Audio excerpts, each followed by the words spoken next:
We continue our reading of Lest We Forget, a daily devotional by author George R. Knight. Today's reading, September 6, Doing Theology, Appeals to Ellen White's Authority, Part 3. Seek and read from the book of the Lord, Isaiah 34:16. As we have noted the past couple of days, President G.I. Butler of the General Conference had been seeking to maneuver Ellen White into giving the authoritative answer to his biblical/theological issues, since he didn't have enough evidence from the book of the Lord to carry his point.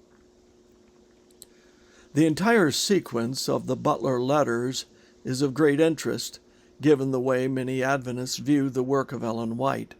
Many have both silently and verbally wished that she were still alive in our day so that they could ask her the real meaning of a particular scriptural passage.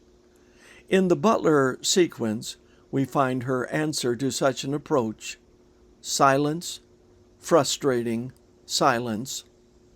The General Conference leaders wanted her to function as a theological policewoman or an exegetical referee.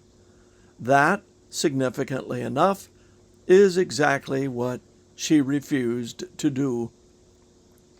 Not only did Ellen White decline to settle the biblical issue through appeal to her writings, but she went so far as to infer to the delegates at the Minneapolis meetings on October 24 that it was providential that she had lost the testimony to J.H. Wagner, in which she had purportedly resolved the law and Galatians issue once and for all in the 1850s. God has a purpose in this. He wants us to go to the Bible and get the scripture evidence. Manuscript 9, 1888. In other words, she was more interested in what the Bible had to say on the subject than in what she had written. For her, the testimonies were not to become the authoritative last word on Bible topics, nor were they to take the place of the Bible. She would emphasize that point forcefully in early 1889 in the publication of Testimony 33, which has an extensive section on the role of her writings. We need to become familiar with that section. Why not read it today or this coming Sabbath? See 5 volume of Testimonies, 654 through 691.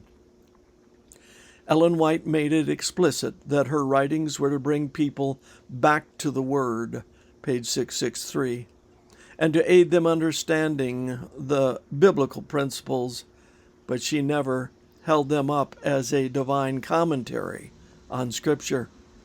But that was not always obvious to her fellow Adventists, and many, even today, have not grasped it.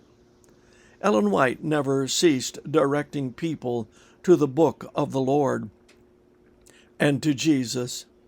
She did not point to herself or to her writings as the authority. That is the best witness we have to the validity of her gift. This concludes our reading today of Lest We Forget.